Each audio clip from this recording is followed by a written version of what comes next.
Hello दोस्तों, veterans नमस्कार। मैं दीवान सिंह।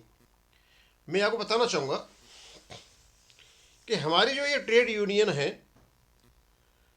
और सबसे पुरानी जो ट्रेड यूनियन है जो गुलाम भारत में बनी थी वो है AIBEA। और IBA भी गुलाम भारत में 1946 में बना और AIBA गुलाम भारत में 1946 में बनी। और जितनी भी यूनियन आई थी वो बाद में बनी हुई हैं। तो बोलबाला तो स्वाभाविक सी बात है, IBA का और AIBA का ही रहेगा। और 1926 में जब ट्रेड यूनियन एक्ट आया था वो केवल इसलिए आया था कि उस समय जो फैक्ट्रियों के मालिक थे, इंडस्ट्रीज के मालिक थे, वो प्राइवेट लोग हुआ करते थे और वर्कर्स का शोषण किया करते थे। ये सोचा गया सरकार की ओर से कि क्यों नहीं एक ट्रेड यूनियन एक्ट लाया जाए जिसमें जो कर्मचारी संघ अपने को रजिस्टर कराएं और अपनी मांगों को फोर्सफुली यहाँ रखें, और यहाँ नहीं होता फिर सरकार के पास रखें, और वहाँ से ट्रेड यूनियन एक्ट की स्थापना होती है। उसके लगभग 20 साल के बाद ये AIBA बनता है, ट्रेड यूनियन एक्ट आने के बाद। और ये साथ साथ चलते हैं। उसके बाद कुछ ऐसे परिवर्तन होते हैं कि जो सरकारी बैंक थे, जो बैंक थे 1946 में प्राइवेट, ये लगभग 20 साल तक 1946 में बनते और 1970 में, तो 46 और 24 साल बाद इन बैंकों को पब्लिक सेक्टर बैंक यानी सरकारी बैंक बना दिया जाता है। सब कुछ किया जाता है लेकिन कर्मचारियों को जैसा का तैसा छोड़ दिया जाता है, और इन स्वार्थी किस्म के लोगों के हाथ में जो आजकल ये बने हुए हैं AIBA, IBA, इनके हाथ में इनको छोड़ दिया जाता है और ये इनका शोषण करते रहते हैं और आज तक कर रहे हैं।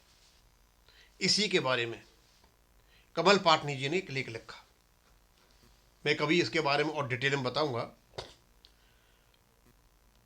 और जब बैंकों का राष्ट्रीयकरण हुआ था उसी समय कर्मचारियों के पे एंड अलाउंसेज डिटरमाइन करने के लिए ये CPC में दे देना चाहिए था या और कोई व्यवस्था होती ये द्विपक्षीय समझौतों से।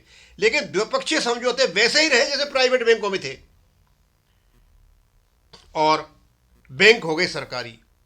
ये जो विडंबना पैदा हुई, इस विडंबना की वजह से आज हमें बैंक पेंशन अपडेशन नहीं हो रहा है। अब इसको बहुत अच्छी तरीके से पाटनी साहब ने रखा है, जैसे मैं आपके सामने रखता हूं। कहते हैं 1947 से पहले के कानून, यानी जब भारत गुलाम था, 2026 के बैंक और यूनियन और आज़ादी के बाद 2026, अंदाज लगा लो आप, 80 साल के बाद कानून 1947 से पहले के यानी गुलाम भारत के कानून आज स्वतंत्र भारत में लागू हैं बैंक कर्मचारियों के ऊपर। और इसमें एक गठबंधन है, संस्थागत गठबंधन IBA, अब तो वो UFBU बन गया, यूनियन।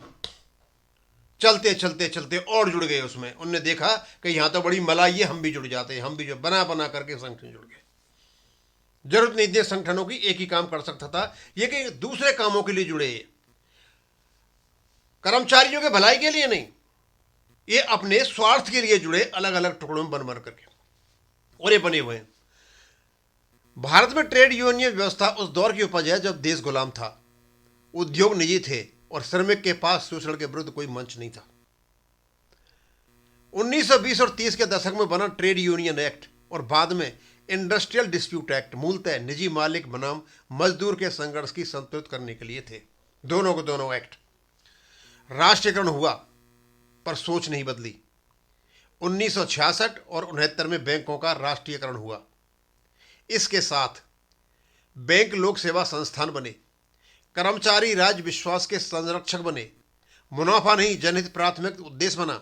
लेकिन आश्चर्य यह है कि कानून ढांचा, श्रम नीति और कानून व्यवस्था सब कुछ आज भी निजी बैंकों के हाथों में है। और यूनियन की भूमिका, अब यूनियन की भूमिका क्या है इसमें? संघर्ष से समझौते तक एक समय यूनियन कर्मचारियों की ढाल थी, सत्ता से टकराने का साहस रखती थी।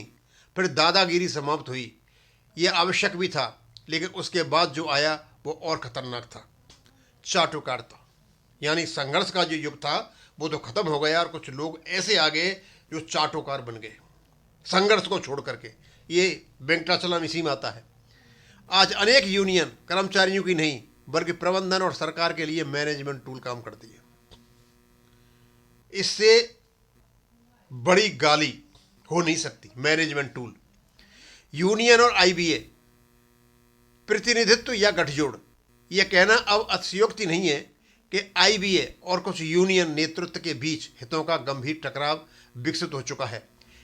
इसके संकेत वैधानिक मांगों की जगह एक्स ग्रेसिया स्वीकार करना, पेंशन, वेतन, कार्यभार पर निर्णायक संघर्ष से बचना, वर्षों से लंबित मामले जैसे पेंशन अपडेशन पर कोर्ट में कहकर हाथ खड़े कर देना, यह प्रतिनिधित्व नहीं है। ये क्या है? चाटुकारिता है। ये संस्थागत सौदेबाजी है। इसलिए पेंशन भोगी और कर्मचारी पूछ रहे हैं क्या यूनियन हमारी है या सिस्टम की। सबसे बड़ा धोखा वेतनमान का ना होना। राष्ट्रीयकृत बैंकों में पे कमीशन लागू होनी चाहिए थी जैसे अन्य केंद्रीय सेवाओं में है, लेकिन किया क्या गया? वेतन को द्विपक्षीय समझौतों के हवाले कर दिया गया, जहां शक्ति संतुलन एक तरफा है। परिणाम समान योग्यता, समान जोखिम, फिर भी असमान सम्मान और असुरक्षा। पेंशन भोगी सबसे कमजोर कड़ी जो कर्मचारी सेवा में रहते संघर्ष कर सकता था, वही पेंशन भोगी बनते ही यूनियन से कट गया, नीति निर्माण से बाहर हो गया और अनुग्रह पर निर्भर बना दिया गया। यह सामाजिक सुरक्षा नहीं बल्कि संस्थागत उपेक्षा है।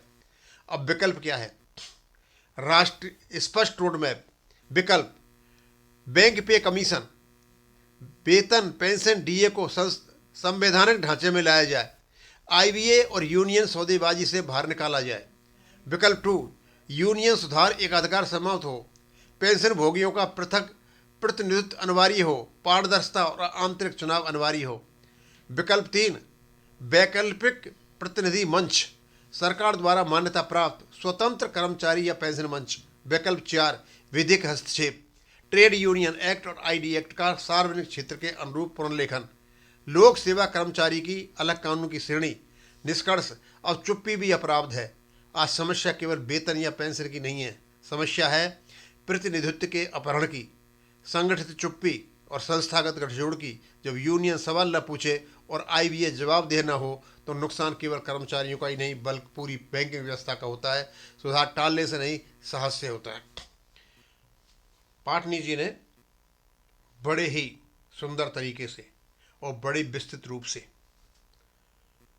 उस स्वरूप को आपके सामने रख दिया है जिस स्वरूप के कारण आपकी बैंक पेंशन ऑपरेशन नहीं हो रहा है। ये अकेले आईबीए का दोष नहीं है, दोष अपनों का है। अपने ही स्वार्थी हो चुके हैं, अपने ही हमारी टांग खींच रहे हैं, अपने ही हमको हमारा खून चूस रहे हैं। अब समय आ गया है कि इनके बारे में हम डेली बताएंगे। ये कोई काम नहीं करते हैं, ये केवल अपना जेब भरते हैं, ये बड़ी बड़ी गाड़ियों में घूमते हैं, ये बड़े बड़े होटलों में रहते हैं, ये बड़े बड़े एरोप्लेन में चलते हैं और इन्होंने केवल और केवल मैनेजमेंट का साथ देने का निर्णय कर लिया है और इनके काम चलने चाहिए और सबको हो जाओ। अदरवाइज इतनी यूनियन की जरूरत ही नहीं थी। सभी क्यों, जब बैंकिंग इंडस्ट्री है तो इसमें एक ही संगठन होना चाहिए था, एक ही यूनियन होनी चाहिए थी। ये अलग अलग यूनियन जिन लोगों की ये बनी हुई हैं, ये केवल और केवल अपने प्रभुत्व को जमाने के लिए, अपनी पब्लिसिटी के लिए, अपनी पॉपुलरिटी के लिए बनी हुई हैं। ये कोई काम नहीं करती हैं। ये केवल और केवल कंट्रोलिंग ऑफिस के आसपास रह करके अपनी पोस्टिंग और अपनी जो सुख सुविधाएं ये उनका ध्यान रखती हैं और वहीं आसपास ये घूमती हैं। इस काम के लिए ये यूनियन बनी हुई हैं। ये हमारे कोई वेलफेयर के काम की नहीं है। अब इसको मैं यहीं ख़त्म करूँगा। थैंक यू, धन्यवाद।